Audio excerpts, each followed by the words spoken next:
Quand les gens te font du mal gratuitement, quand les gens font exprès de te faire des saletés, quand les gens s'asseyent et réfléchissent et pensent et te font des coups en dessous de la ceinture, c'est généralement pour après se délecter, se réjouir du spectacle de ta déchéance, du spectacle de ta décrépitude et du spectacle de toi en train de hurler et de crier au monde entier « Ah, vous m'avez fait du mal.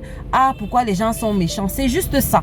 Et donc, quand tu prends conscience de cela, tu dois bien te dire une chose. C'est que tu n'es peut-être pas responsable du mal qu'ils t'ont fait, mais tu es à 100% responsable de ce que tu choisis d'être et de devenir en dépit du mal que les gens t'ont fait. Alors, il revient de ta responsabilité entière de choisir. Tu as deux voies. Soit de rester l'éternelle victime qui va offrir, qui va se donner en spectacle à ces mêmes gens qui se sont foutus de ta gueule et qui va justement nourrir leur ego et qui va les rendre de plus en plus heureux. Ou alors tu as la deuxième option qui est de choisir en dépit des crasses qu'on t'a fait, qu'en dépit des saletés qu'on a jetées sur toi, qu'en dépit des méchancetés qu'on a déposées sur ta vie, de te relever, de tourner la page, de choisir d'être heureux, d'être paisible et de devenir la meilleure version de toi. Et devine pas quoi, c'est la deuxième option qui va devenir véritablement une gifle pour ces gens.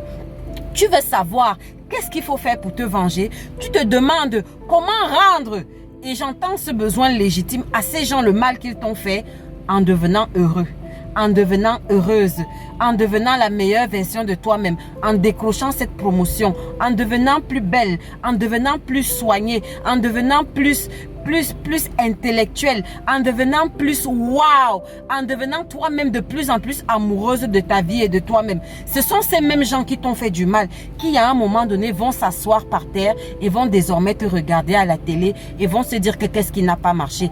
Alors, ce qu'elles avaient planifié contre toi, ça va se retourner contre ces mêmes personnes, à savoir, c'est elles maintenant qui vont commencer à avoir mal. Oui, elles auront mal parce qu'elles vont se rendre compte qu'elles sont impuissantes, qu'elles sont même incapables de te détruire.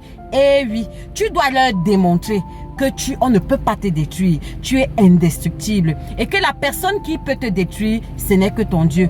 Alors, essuie tes larmes, retrousse tes manches et mets-toi au travail, s'il te plaît. Arrête de leur montrer que tu souffres. Arrête de leur montrer que ce qu'elles t'ont fait ou ce qu'il t'a fait te fait mal. Non, non, non, non, non, non, non. Montre-lui qu'il y a garçon et il y a caillou. D'accord? Allez, ciao, ciao.